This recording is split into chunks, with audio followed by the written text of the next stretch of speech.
ৰাতিপুৱাৰ পৰা ইমান ব্যস্ততা নে মোলৈ কৰা অভিমান তোমাৰ এয়া? মানুহে কয় দূৰত্বই হেনো মৰম বঢ়ায়। তুমি দেখোন অভিমান কৰিয়ে সময়বোৰ কটাইছা। মোৰ কিন্তু ভাল নালাগে অভিমান কৰিলে। আৰু শুনা, অলপ সময় উলিয়াবা বুজিছা, নহ'লে মই কোন পাহৰিয়ে যাবা।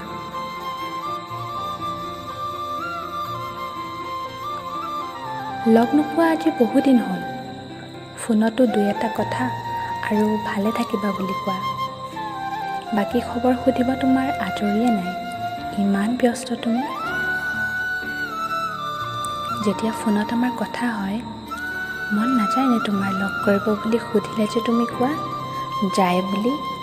মনটো ভৰি আহে জানা। ইমান যে হেঁপাহ মোৰ তোমাক আকৌ এবাৰ লগ পাব। সম্পূৰ্ণ এবছৰৰ পিছত যেতিয়া আকৌ এবাৰ মোক লগ কৰিব আহিছিলা, দুচকুত কেৱল তোমাৰ সেই মোৰ প্ৰতি থকা মৰমবোৰ দেখিছিলোঁ। তোমাৰ দুহাতেৰে যেতিয়া মোৰ দুগালত হাত থৈ কথাবোৰ কৈছিলা, মই কেৱল তোমাৰ দুচকুত চকু থৈ একেথৰে তোমালৈ চাই আছিলোঁ।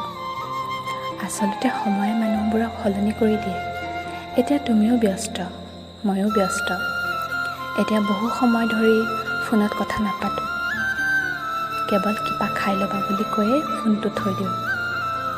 ৰৈ যাওক এই সময়বোৰ তোমাৰ আৰু মোৰ হৈ, বৈ থাকক মৰমবোৰ বুৱতী নৈৰ দৰে, আৰু সম্পৰ্কটি চিৰযুগমীয়া হৈ ৰওক। তাৰে কামনাৰে তোমাৰ মৰম।